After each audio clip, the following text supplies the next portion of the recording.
Let's talk about how to stop farting and bloating. Is your problem the volume of gas? Or is it the smell of your farts? Or could it be when you wake up in the morning, your stomach is flat, yet at the end of the day, you feel like you're pregnant? Or is it that you get bloating after meals? Today, we're going to talk about each one of these, exactly what you need to do to resolve it, because each one of these has a different root cause and a different solution. The first thing to know is 99% of all the gas that's generated in your body or the gas that you take in is non-odorous. Only 1% of it has a smell, which usually involves sulfur. It starts off with the stomach. The stomach should be extremely acidic, between 1 and 3. The purpose of the stomach is to help you break down proteins. And when you break down proteins, you're releasing the nutrients that are locked within the proteins. Like, for example, there's zinc and B12 in protein that's all locked up, and you need to be able to break those down to release those nutrients. The other purpose of the stomach is to have it so acidic that it'll kill microbes.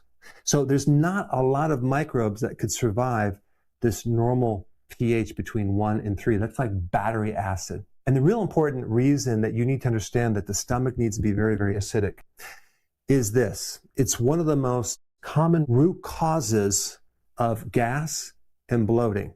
And that's if you don't have a strong acidic stomach. If we start off in the stomach, there are not many bacteria that live there.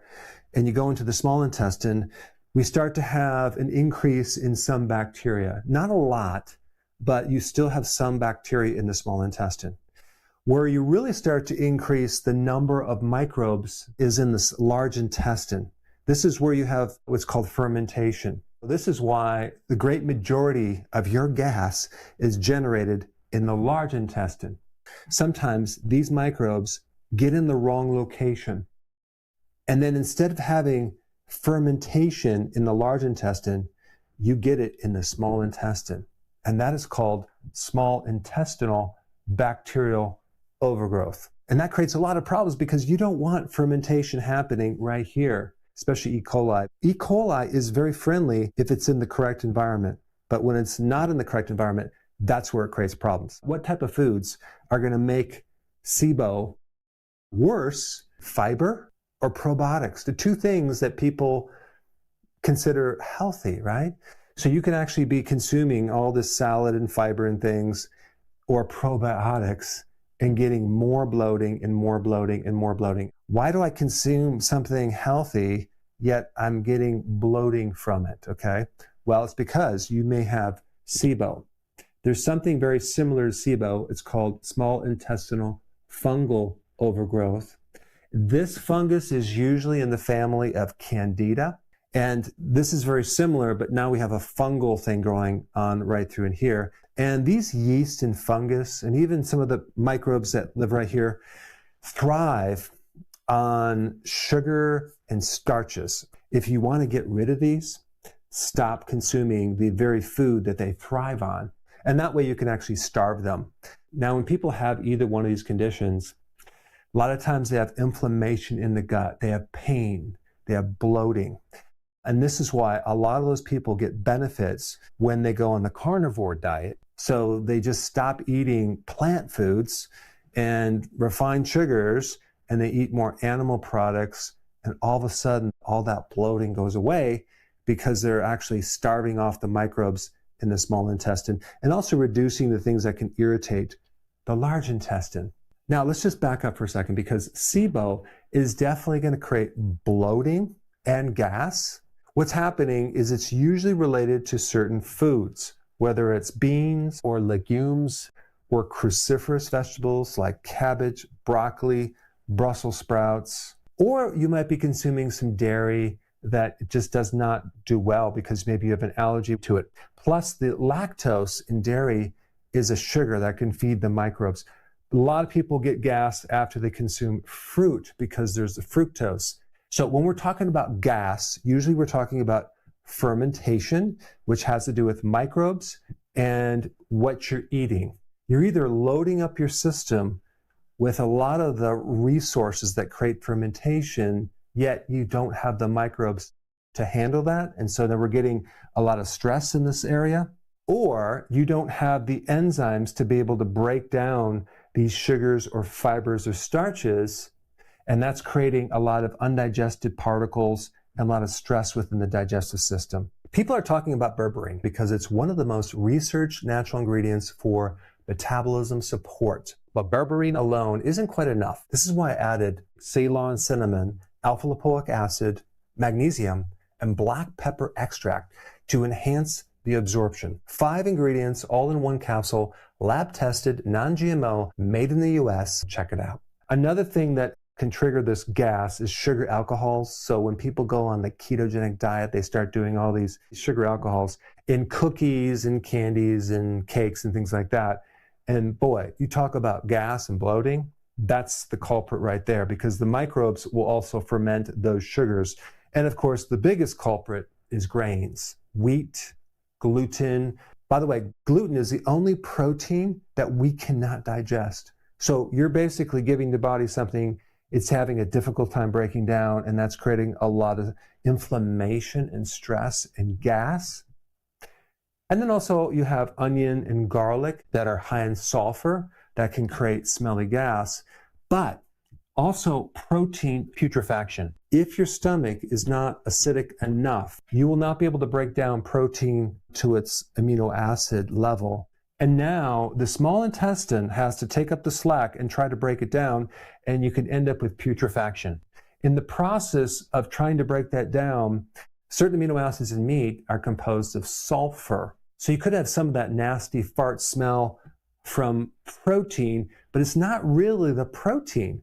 It's the lack of acid in the stomach, okay? So the solution is to re-acidify the stomach. And one of the best ways to do that is with something called betaine hydrochloride. Now, as an exception to this, if you take this and you feel more burning, you might have either gastritis, inflammation of the stomach, or you might have an ulcer, in which case you don't want to take this because you have an ulcer and you're pouring acid into an ulcer, and that is not a good thing. But if you don't have an ulcer, this is the remedy. I will put a link down below to explain how to fix an ulcer using zinc carnosine. It's another remedy that you have to take for a period of time. Just to back up, what would cause this acid in the stomach to be less acidic? PPIs, antacids. If you look at the guidelines on that, you should only take these short term, maybe 8 weeks at the very most. You realize that people are on this their entire life. Like, you never get off of it. So you actually start having all sorts of complications. I used to be on antacids in college, and I actually had an ulcer, so I can speak from experience. Antibiotics are another culprit. Antibiotics kill microbes, but they don't kill off the fungus. So you get this overgrowth. So they're killing off the good guys and the bad guys. So now you're left with a compromised digestive system. I'm the poster child for having probably the most antibiotics because I used to have them several times a year growing up. Stress can inhibit the stomach acid production, also eating junk food, and then creating a zinc deficiency, a sodium deficiency, a potassium deficiency, B12, and now we can't produce the acid we need. But the other thing you need to know is that this acid triggers the release of this other thing called bile. Bile is something to help you break down fats. It's made by the liver, it's stored in the gallbladder, it's released in the small intestine, and it helps you break down fats. Bile is a great antimicrobial. So what's supposed to happen is this bile is supposed to go in here and kill off bacteria to the small intestine. And right when you get down to the last part of the small intestine, after 20 to 25 feet, guess what happens? Bile gets recycled and it goes back to the liver, and you start recycling this bile. So bile is supposed to be kept in the small intestine to keep the bacterial count low to prevent SIBO. But bile is alkaline. So when you take it, you dilute the stomach acid. So sometimes you want to take a bile salt that has betaine hydrochloride in it to help counter that.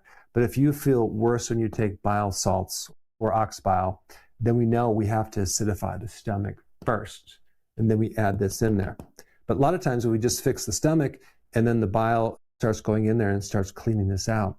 This is just one piece of the puzzle for this right here, because we're talking about bloating and gas. If we want to get rid of bloating and gas, that stomach pH and the bile are essential. And then, of course, the other thing that's really important is the type of foods that you eat.